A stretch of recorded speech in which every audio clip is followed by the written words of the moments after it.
Saya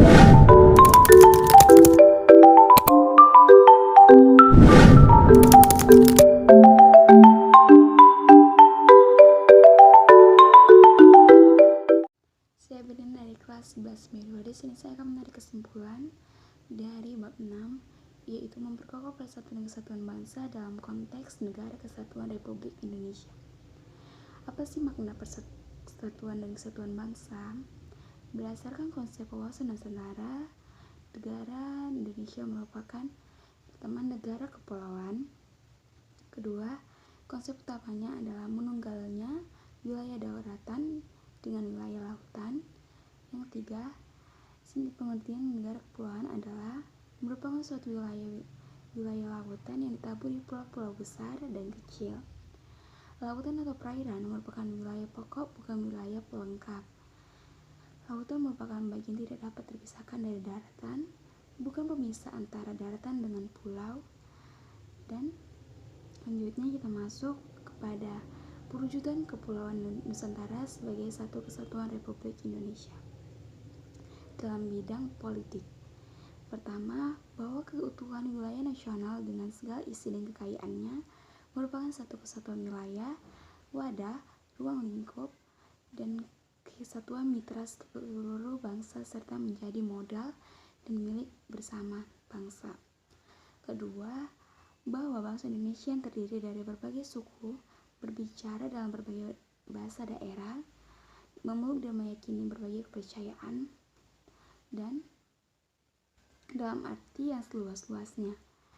Tiga, bahwa secara psikologis bangsa Indonesia harus merasa satu, senasib, sepenanggungan, dan setanah air, hingga mempunyai tekad untuk mewujudkan atau mencapai cita bangsa Indonesia. Keempat, bahwa Pancasila adalah salah satu-satunya falsafah serta ideologi bangsa dan negara yang melandasi, membimbing, dan mengarahkan bangsa menuju tujuannya. Yang kelima, kehidupan politik di seluruh wilayah Nusantara merupakan satu kesatuan politik yang diselenggarakan berdasarkan Pancasila dan Undang-Undang Dasar tahun 1945. Keenam, bahwa seluruh kepulauan Nusantara merupakan kesatuan hukum dalam arti bahwa hanya ada satu hukum yang mengabdi kepada kepentingan nasional.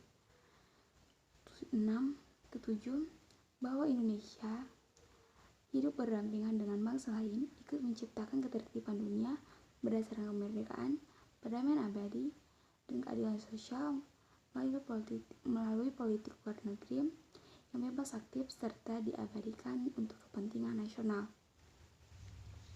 Yang kedua, perwujudan Kepulauan Nusantara sebagai satu kesatuan ekonomi. Yang pertama adalah bahwa kekayaan wilayah Nusantara, baik potensial maupun efektif, adalah modal dan milik bersama bangsa, dan bahwa keperluan kehidupan sehari-hari harus tersedia merata bagi seluruh bangsa Indonesia. Kedua, tingkat perkembangan ekonomi harus serasi dan seimbang di seluruh wilayah daerah tanpa meninggalkan ciri-ciri khas yang dimiliki oleh daerah-daerah tertentu. Ketiga, kehidupan perekonomian di seluruh wilayah Nusantara merupakan satu kesatuan ekonomi yang diselenggarakan sebagai usaha bersama berdasar atas asas-asas kekeluargaan dan ditunjukkan bagi kemakmuran rakyat. Ketiga, perwujudan Kepulauan Nusantara sebagai satu kesatuan sosial budaya. Pertama, bahwa masyarakat Indonesia adalah satu, kehidupan bangsa harus merupakan kehidupan yang serasi dan terdapat tingkat kemajuan masyarakat yang sama, merata, dan seimbang. Kedua, bahwa bangsa Indonesia pada hakikatnya adalah satu, sedangkan corak ragam budaya yang ada menggambarkan kekayaan budaya yang menjadi modal dan landasan perkembangan budaya bangsa seluruhnya. Keempat, perwujudan Kepulauan Nusantara sebagai satu kesatuan pertahanan keamanan. Pertama, bahwa ancaman terhadap satu daerah pada hakikatnya merupakan ancaman bagi seluruh bangsa dan negara. Yang kedua, bahwa tiap-tiap warga negara mempunyai hak dan kewajiban yang sama di dalam pembelaan negara.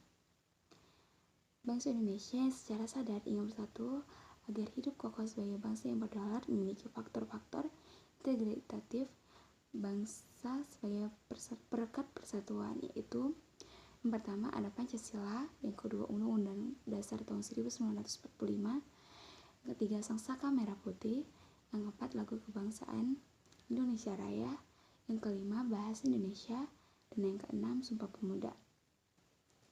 Patriotisme merupakan salah satu unsur nasionalisme. Patriotisme merupakan sikap sudi mengorbankan segala-segalanya untuk kejayaan negara, tanah air, bangsa. Ciri-ciri patriotisme antara lain: pertama, cinta tanah air, rela berkorban untuk kepentingan bangsa dan negara, menempatkan persatuan dan kesatuan serta keselamatan bangsa dan negara di atas kepentingan pribadi dan golongan. Keempat, berjiwa pembaruan. Kelima, tidak mengenal menyerah. Keunggulan negara Republik Indonesia yang pertama ada jumlah dan potensi penduduknya yang cukup besar, yaitu menempati urutan keempat di dunia setelah RRC, India, dan Amerika Serikat. Jumlah penduduk yang besar merupakan potensi yang tidak ternilai harganya dalam upaya mengisi dan mempertahankan kemerdekaan, termasuk sebagai modal dalam melaksanakan pembangunan dalam upaya menyejahterakan bangsa. 2. Memiliki keanekaragaman dalam berbagai aspek kehidupan sosial budaya, seperti adat istiadat, bahasa, agama, kesenian, dan lain sebagainya. Perbedaan atau keanekaragaman tersebut tidak menjadikan bangsa Indonesia bercerai-berai, namun merupakan potensi untuk mengembangkan diri menjadi bangsa yang besar. Hal ini didorong oleh adanya semangat persatuan dan kesatuan, sehingga sekalipun terdapat perbedaan, namun bukan perbedaan ditonjolkan, tetapi justru persamaannya. 3. Dalam pengembangan wilayah, kita mempunyai konsep wawasan Nusantara, sehingga sekalipun terdapat berbagai keanekaragaman, namun prinsip kita tetap satu pandangan, yaitu memandang bangsa Indonesia merupakan satu kesatuan ideologi, politik, ekonomi, sosial, budaya, dan hukum. Keempat, semangat Sumpah Pemuda yang selalu merasuki jiwa dan kalbu bangsa Indonesia, dengan menunjukkan bahwa kita sama-sama memahami satu wilayah, negara, dan tanah air yang sama, yaitu Indonesia sama-sama merasa berbangsa yang satu, bangsa Indonesia, sama-sama menggunakan bahasa persatuan yang satu, bahasa Indonesia, dan sama-sama memiliki sejarah Indonesia. Kelima, memiliki tata krama atau kerama tamahan. Sejak dulu Indonesia dikenal sebagai negara dengan kerama tamahan, kesopanan, sehingga sangat menarik bangsa-bangsa lain di dunia untuk datang ke Indonesia. Ke-6, letak wilayah yang strategis yang di posisi silang Indonesia, sehingga membuat negara Indonesia menjadi wilayah yang sangat ramai dan mudah untuk dikunjungi dan disinggahi oleh bangsa-bangsa lain. Ketujuh, keindahan alam Indonesia tidak dapat disangsikan, misalnya pantai-pantai di Bali, Pantai Kuta, Pantai Sanur, dan lain sebagainya.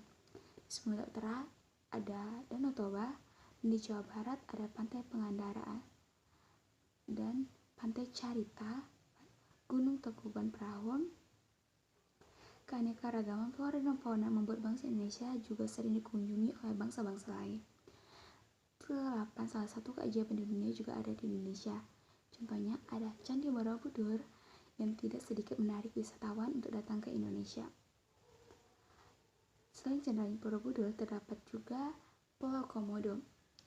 Ke-9, wilayah yang sangat luas, yaitu 5.193.250 km yang meliputi daratan seluas 2.027.087 km dan lautan seluas 3.166.163 km.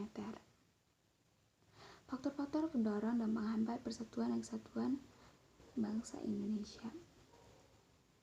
Faktor pendorongnya yaitu yang pertama ada Pancasila, Bhinneka Tunggal Ika, rasa nasionalisme.